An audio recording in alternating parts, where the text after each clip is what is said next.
नमः शिवाय। जय श्री कृष्णा। राधे राधे। प्रिय श्रोताओं, आप सभी का हमारे YouTube चैनल खुशी ज्ञान सागर में बहुत बहुत स्वागत है। आज शनिवार के दिन आप सुनिए शनिदेव की संपूर्ण पौराणिक कथा। तो इन कथाओं को श्रद्धा और प्रसन्नचित मन से पूरा अवश्य सुनिएगा। एक समय सूर्य, चंद्रमा, मंगल, बुध, बृहस्पति, शुक्र, शनि, राहु और केतु, इन 9 ग्रहों में आपस में विवाद हो गया कि हम में से सबसे बड़ा कौन है। सब अपने आप को बड़ा कहते थे। जब आपस में कोई निश्चय न हो सका तो सब आपस में झगड़ते हुए देवराज इंद्र के पास गए और कहने लगे कि आप सब देवताओं के राजा हैं, इसलिए आप हमारा न्याय करके बतलाएं कि हम 9 ग्रहों में सबसे बड़ा ग्रह कौन है। देवराज इंद्र देवताओं का प्रश्न सुनकर घबरा गए और कहने लगे कि मुझ में यह सामर्थ्य नहीं है कि मैं किसी को बड़ा या छोटा बतला सकूं। मैं अपने मुख से कुछ नहीं कह सकता। हाँ, एक उपाय हो सकता है।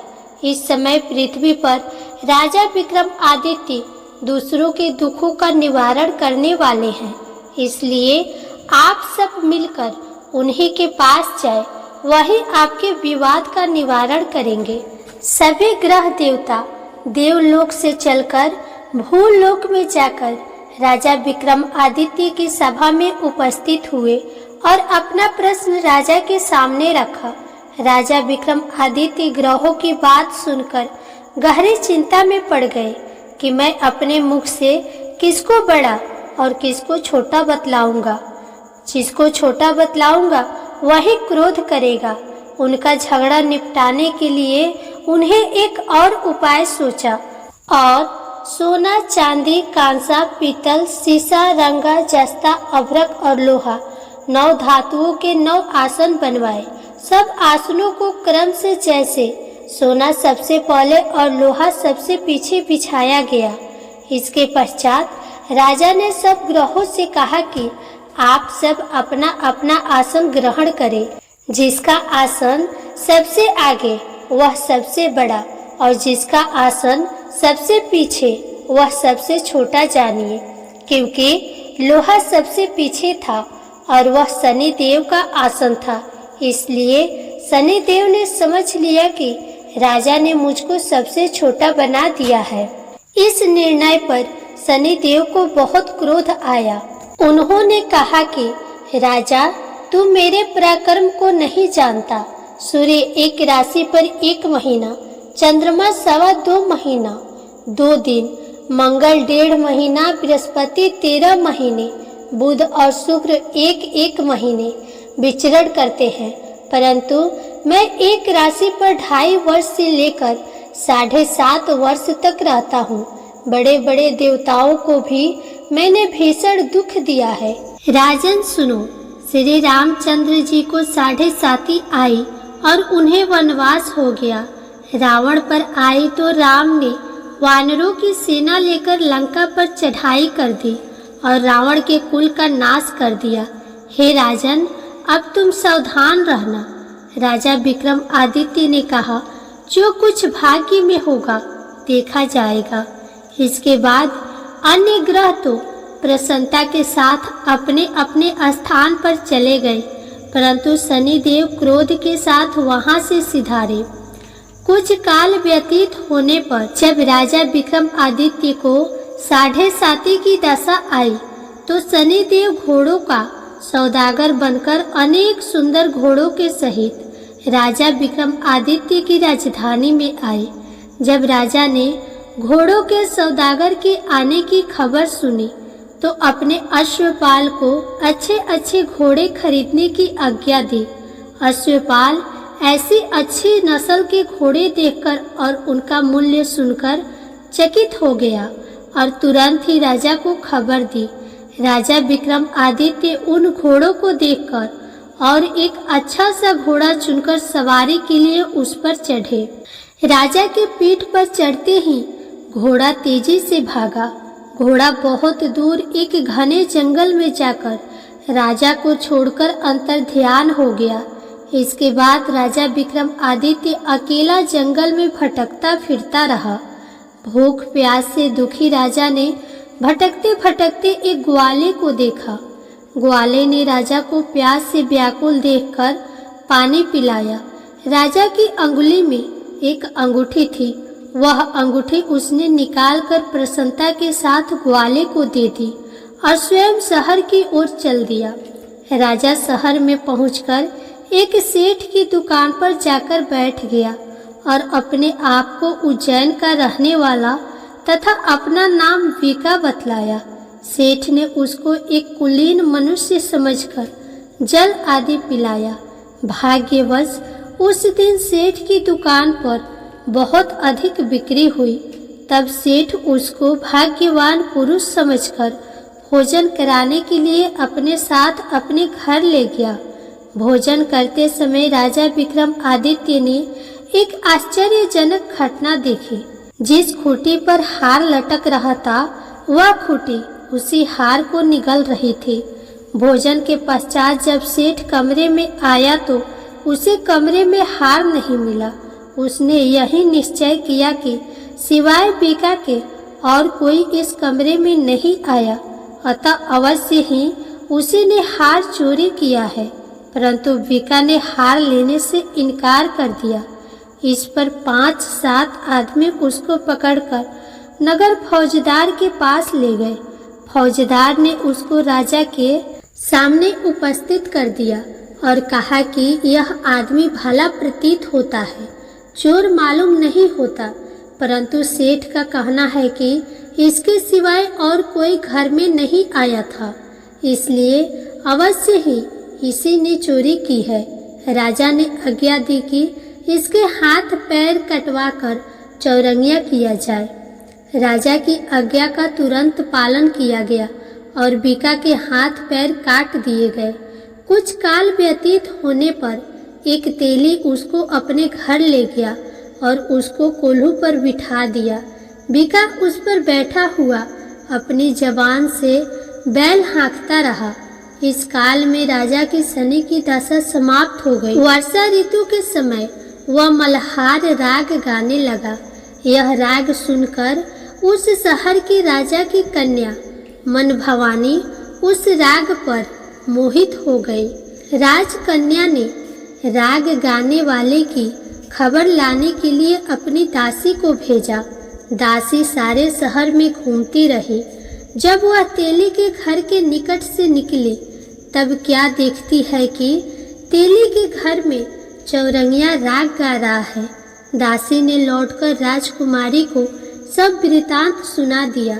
बस उसी क्षण राजकुमारी मन भवानी ने अपने मन में यह प्रण कर लिया कि चाहे कुछ भी हो, मैंने इस चौरंगिया के साथ ही विवाह करना है। प्रातःकाल होते ही जब दासी ने राजकुमारी मन भवानी को जगाना चाहा तो राजकुमारी अनशन व्रत लेकर पड़ी रही।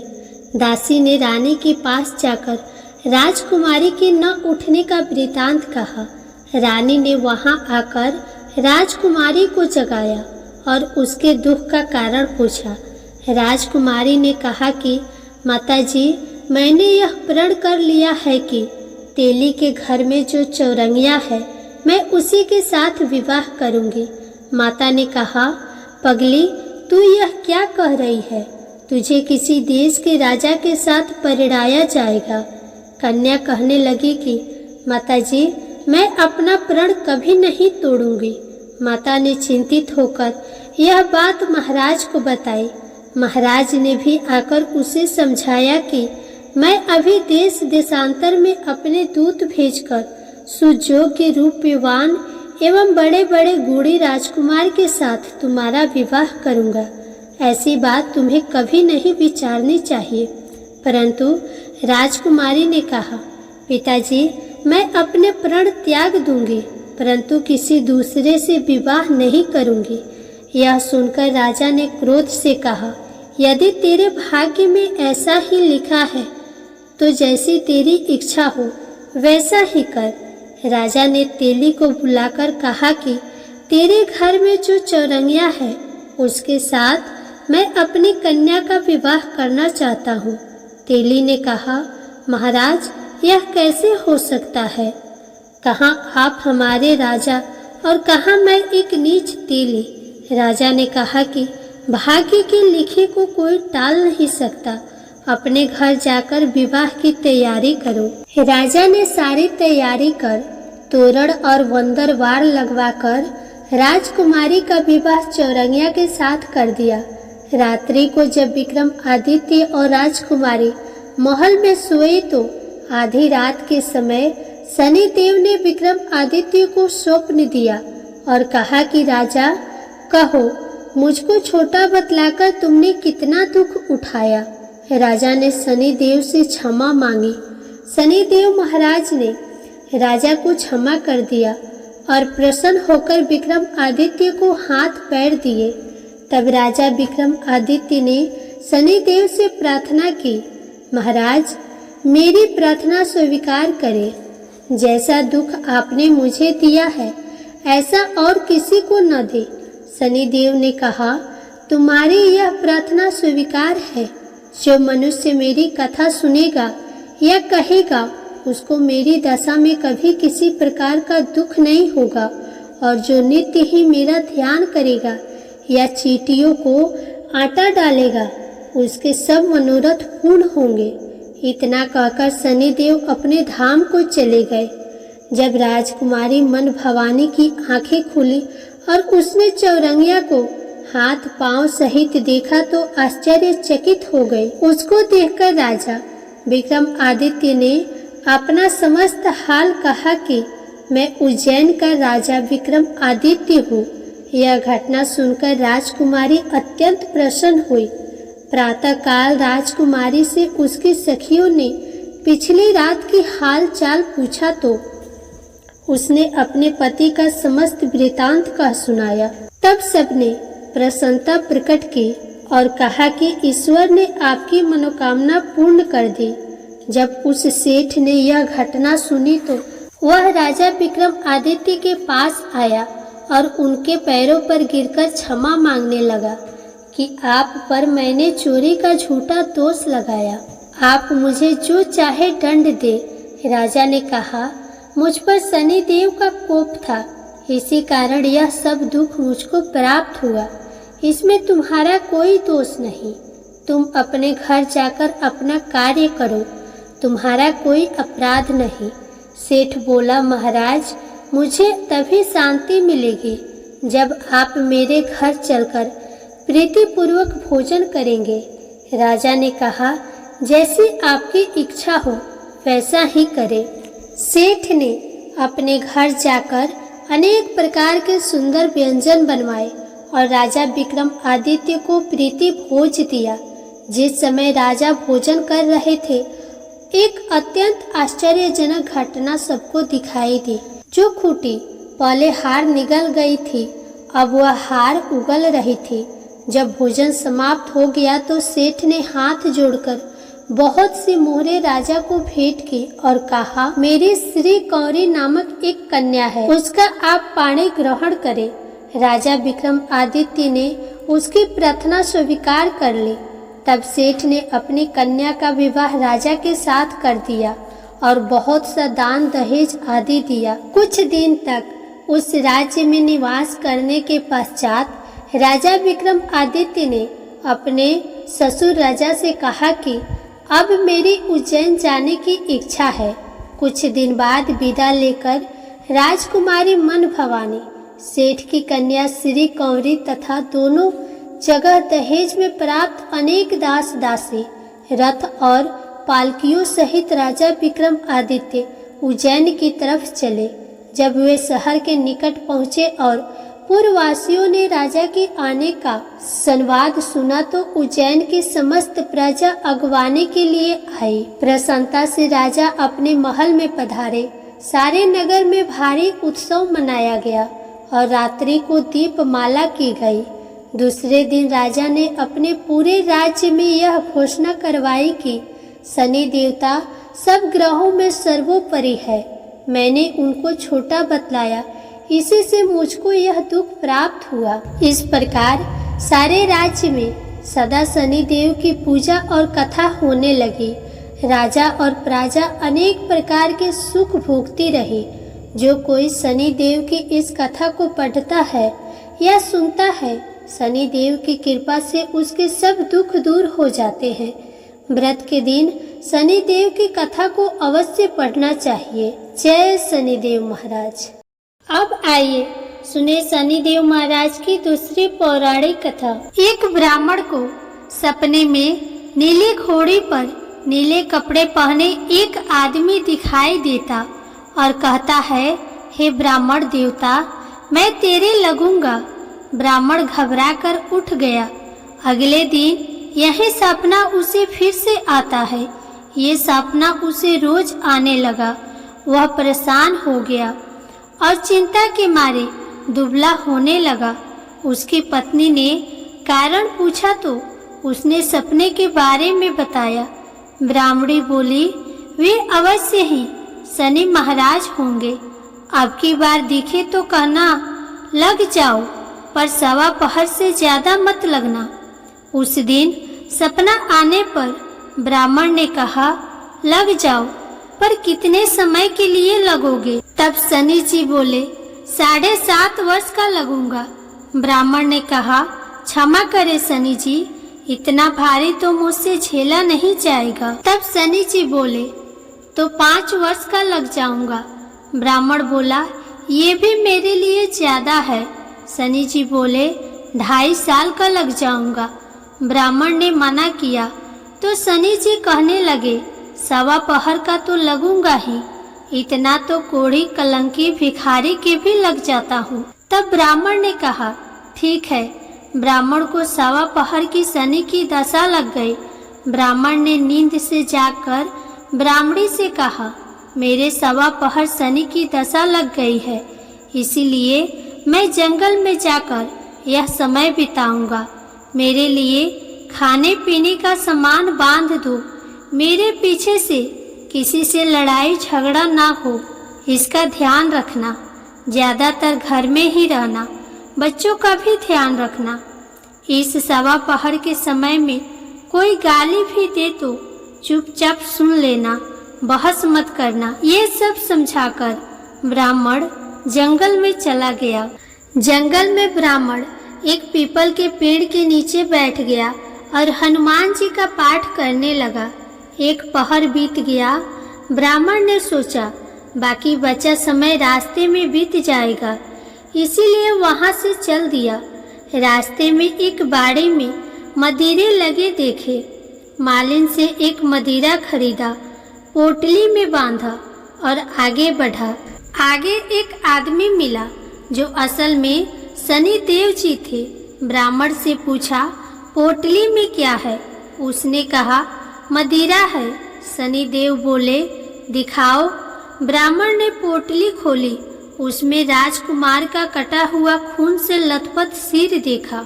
शनि देव ब्राह्मण को राजा के पास ले गए और कहा कि इस ब्राह्मण ने राजकुमार की हत्या कर दी है। इसके पास पोटली में राजकुमार का सिर है। राजा ने कहा, मैं ये नहीं देख सकता, इस ब्राह्मण को सूली पर चढ़ा दो। राजा के यहाँ हाहाकार मच गया। ब्राह्मण को सूली पर चढ़ाने से पहले पूछा गया, उसकी कोई आखिरी इच्छा हो तो बताए। ब्राह्मण ने सोचा, किसी तरह सवा पहर पूरा करना होगा। उसने कहा, वह रोज बालाजी की कथा सुनता है, मरने से पहले अंतिम बार बालाजी की कथा सुनना चाहता है। ब्राह्मण को कथा सुनाने का प्रबंध किया गया। कथा कहते कहते सवा पहर पूरा हो गया। शनि की दशा टलते ही राजकुमार शिकार खेलकर लौटता हुआ दिखाई दिया। राजकुमार को आता देख राजा बहुत खुश हुआ, लेकिन उसे निर्दोष ब्राह्मण की हत्या का दोष सताने लगा। उसने तुरंत घोड़सवार सैनिकों को ब्राह्मण को आदर सहित ले आने के लिए भेजा। ब्राह्मण राज दरबार में आए। ब्राह्मण राज दरबार में आया तो राजा ने क्षमा मांगी और पोटली दिखाने के लिए कहा। पोटली खोली तो उसमें मदिरा था। राजा ने इन सब के बारे में पूछा तो ब्राह्मण ने बताया, मुझे सवा पहर की शनिश्चर की दशा लगी थी, इस कारण यह सब तमाशा हुआ। राजा ने पूछा, ये दशा कैसे टलती है? ब्राह्मण बोला, राजा या सेठ को लगे तो काला हाथी या काला घोड़ा दान करे, गरीब को लगे तो पीपल की पूजा करे तब बोले, सच्चा शनिश्चर कहिए, जाके पांव सदा ही पड़िए। शनि देव की कहानी सुने। तिल का तेल और काला उड़द का दान करे, काले कुत्ते को तेल वाली रोटी खिलाएं तो शनिश्चर की दशा उतर जाती है। राजा ने उसे मदिरा वापस दे दिया।